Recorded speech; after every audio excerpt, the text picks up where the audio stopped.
My name is Aaliyah, and I am very excited to be introducing Dianna Zamora-Marroquin, who serves as the Director of Public Affairs for Planned Parenthood Mar Monte, where she's responsible for legislative lobbying, community engagement, grassroots advocacy, and media affairs. Prior to joining PPMM, she was the Senior Director of Policy, Strategy, and Operations for the South Bay Area Council, South Bay Labor Council, where she developed the council's political program and ran the largest, most sophisticated grassroots political operations in the South Bay.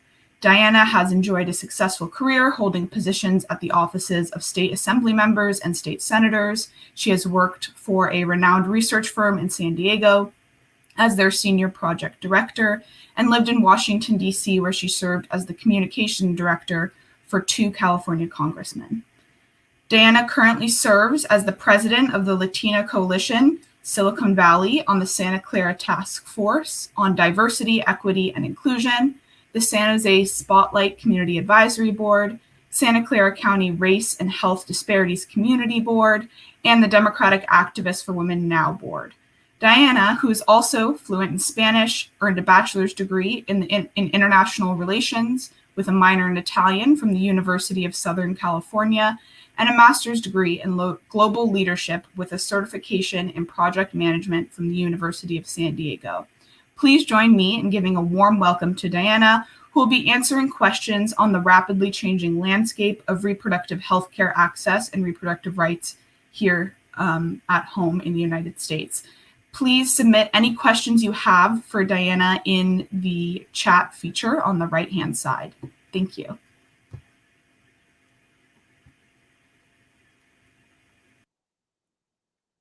Hi, can folks hear me okay? I guess I'll find out if not. Thank you so much for having me. I really do appreciate the time that you're giving me today to talk about this incredibly important issue, specifically Senate Bill SB 8. I'd like to take this time to talk a little bit about what SB 8 is, what the implications it has, and then also what it is that you can do.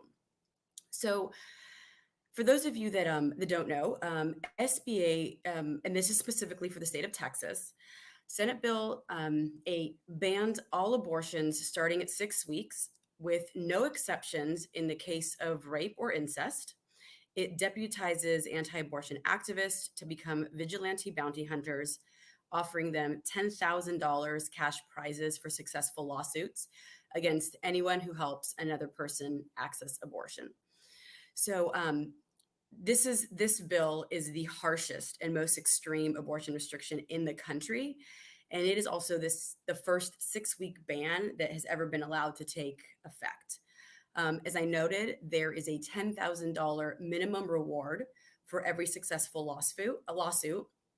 And one of the very scary things about this bill, if what I've shared isn't already a little bit concerning, is that it allows any person across the country, any person in any state that can have zero relationship to the patient to file a lawsuit. So I'd like to get a little bit more into the discussion of sort of what this actually means for folks.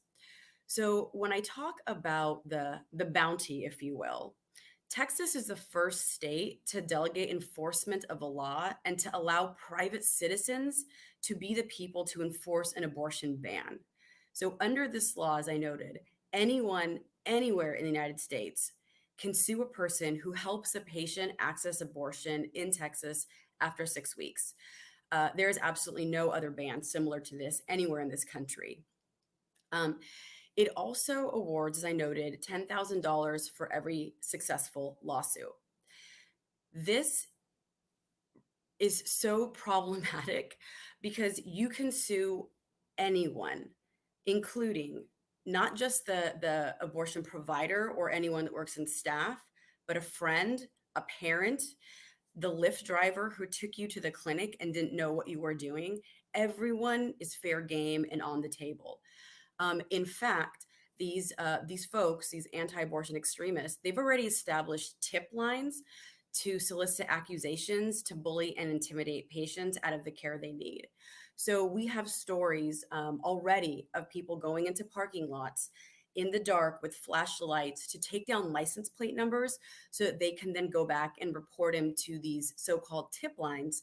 But there is no evidence that needs to be had in order to get these proceedings moving.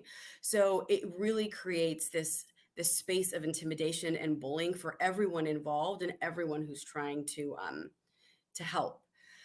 The other thing that that is important to know is that most of the abortions that take place in Texas, approximately 70%, are provided to women of color. So SBA is already compounding in a disproportionate way those who can least withstand it, right? Those who live in rural areas, particularly undocumented immigrants, they can't easily travel around Texas to get the care that they need. Black women in Texas already face outrageously high maternal mortality rates, and people with low incomes simply won't have the cash to leave the state or the ability to take off work.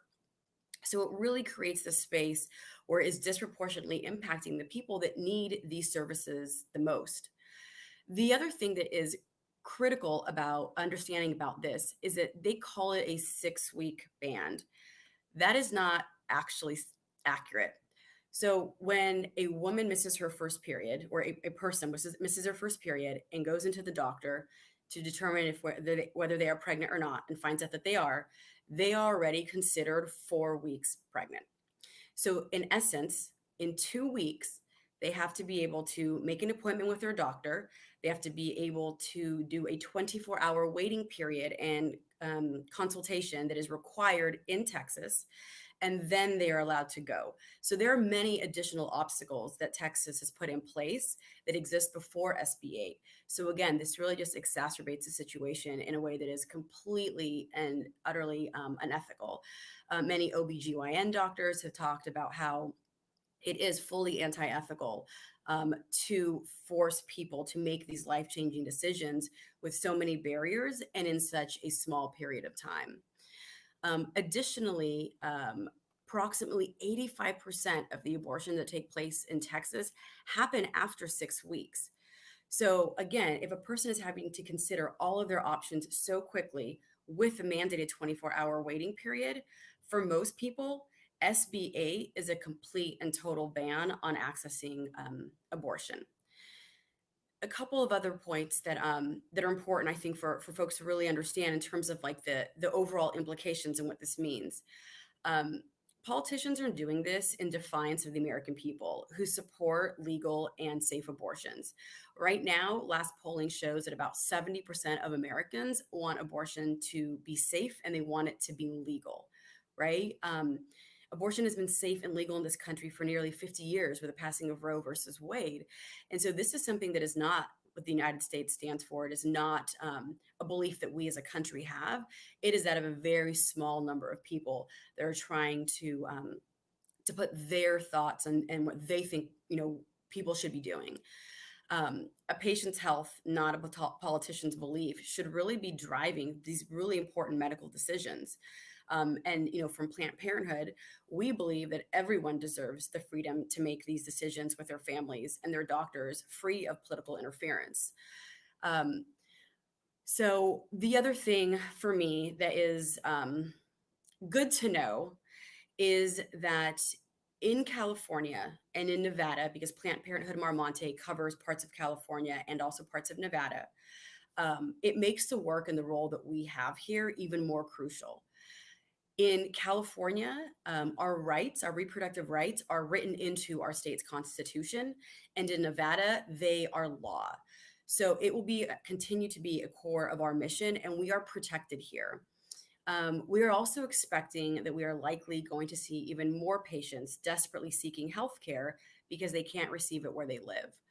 So across California, just last year alone, Planned Parenthood saw more than 7,000 out-of-state patients, and we are expecting for that number to grow. So we are doing a lot of work behind the scenes, trying to ensure that that everyone that needs services can actually have access to that. And it's an uphill battle, I'll be honest. There are approximately 24 other states that are looking into copycat laws of what Texas put forward. So, the things that are happening in California are really a safety net for women and other folks throughout the entire country. So we are fully committed to everything that it is that we can do to make sure that that our mission continues and that anyone that needs access to our services can receive those withstanding the horrific barriers that states like Texas are putting forward on their folks. So just wanted to share, some of that. I would like to also share with you what it is that you can do being here, right? We are so fortunate to be in California where we are protected. So let's not stand on the sidelines. Let's do things. So the first thing I would recommend is going to our website, which I have listed here. If you click on the Get Involved tab or button, there are two options. One is to donate locally if that is something that is within your means. These fights all take money. So if that is something that you can do, that is also greatly appreciated. If it isn't, that's absolutely not a problem. You can click on the Volunteer Locally tab there. You can sign up for our newsletter, and you will get up-to-date information on what volunteer activities we have. So something very simple that we have right now is we are asking folks to send what we're calling, love and support letters to the Planned Parenthood staff in Texas, right? Understanding what they must be feeling. So there are very small things that you can do to very large things you can do, but a great way to start to get involved is to go ahead and visit the website and look around there to see what it is that fits what you would like to share. Another thing that you can do on the next slide is follow us on social media. This is where all of our up-to-date news is going to come. So things like the newsletter are very helpful, but they are approximately once a month. All of our social media sites are very active. And so if you would like to know what we're doing in that moment, this is the best place for you to go to sort of keep your finger on the pulse. And the third thing that we recommend that you can do is you can contribute to any of these PPFA vetted funds. So these have been vetted by Planned Parenthood Federation of America. And these are places primarily in Texas. A couple of them do say NM, which is for New Mexico, but they are based in Texas, and they are going to be doing a lot of the groundwork there. So if there are any sites here that folks are interested in researching or also perhaps in contributing to, whether it's time or financially, this is a great start. And we know that these are wonderful organizations that folks can contribute to that are doing an amazing and really challenging work. And finally, I'd like to share with you just a couple of additional resources if you'd like some information. So both the Center for Reproductive Rights and the ACLU have joined with Planned Parenthood in lawsuits against SB 8. So if you'd like to look at what they're doing, how they're talking about it, those are two incredibly credible sites that have volunteer opportunities that we also work very closely with, in addition to our grand Planned Parenthood website. So a little bit of information on what it is that you can do to give us a hand and to make the folks in Texas feel that they are supported and cared for, and reassure them that despite the fact that they live in a state where a governor is really just thwarting their ability to access reproductive health care, that the rest of the country, and in particular California and Nevada, have their back. And then the final slide is my contact information. I am more than happy to field any questions now.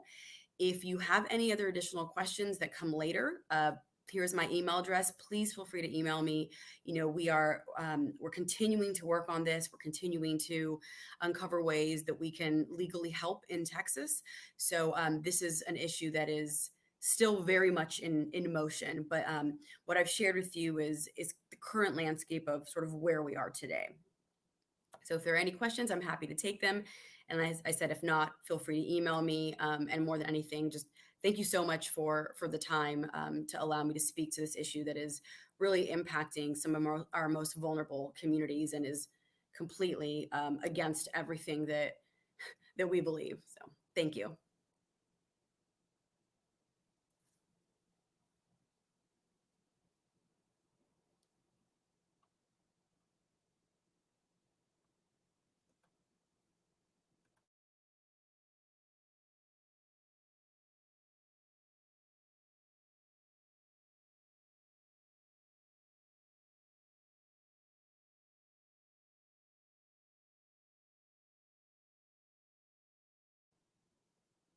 Oh, thanks. I thought I saw a question somewhere, but go ahead and. Hi, Dianna. Just reading off one of the questions. So Diane asked, so if a Texan comes to California and gets an abortion, can she be sued when she returns to Texas? So as we currently understand the law, no. But all of the proceedings have to take place in California. So right now, this law is specific to the state of Texas. So anything that happens in Texas can be subjected to a lawsuit. But if everything takes place over here, as we currently understand it, no, the patient and anyone in California cannot be sued.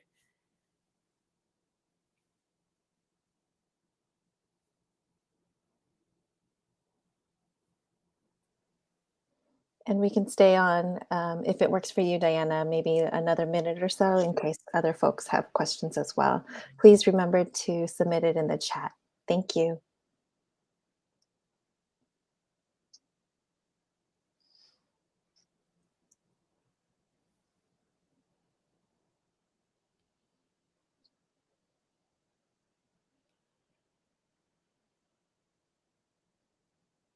One thing I will mention quickly, if I have a second, is that this bill, I'm sure folks have heard, calling it sort of like the heartbeat bill.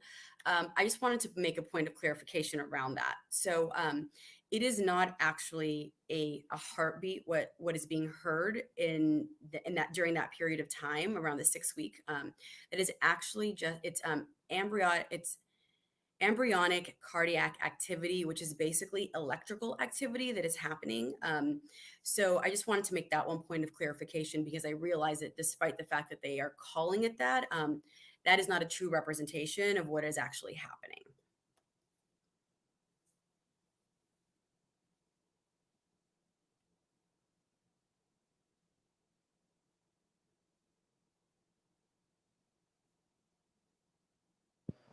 We have another question from Emma.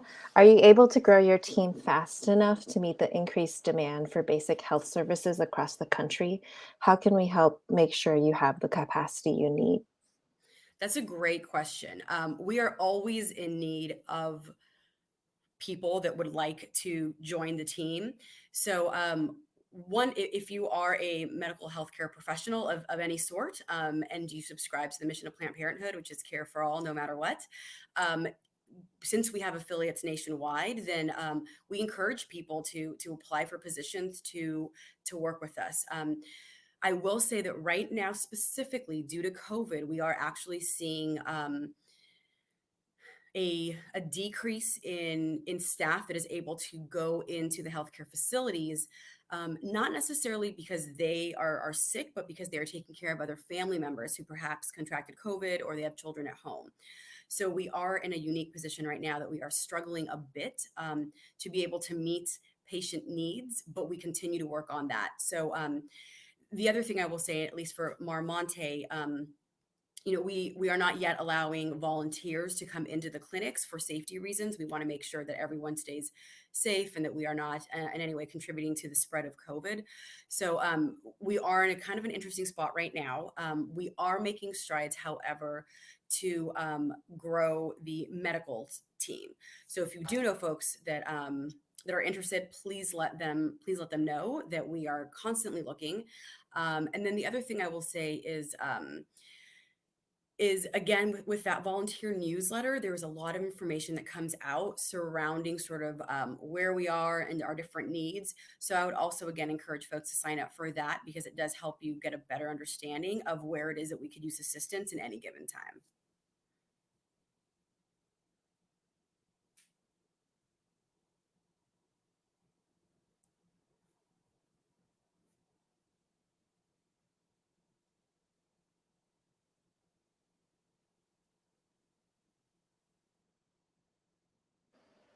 Thank you, Dianna. Just really appreciate you making time today and staying on longer just to field some questions and to clarify everything and the implications of SB 8 and providing these helpful lists on organizations we can support and also follow in these efforts. So just want to thank you again for joining us today. Is it okay for us to share your contact information with folks? Yes. To wrap up? Okay. Absolutely. Please feel free to reach out. And on all of those resources, feel free to make available, or I can put them in a different format, whatever works best. All right. Thank you. Thank you all so much. I appreciate it. Bye. Take care.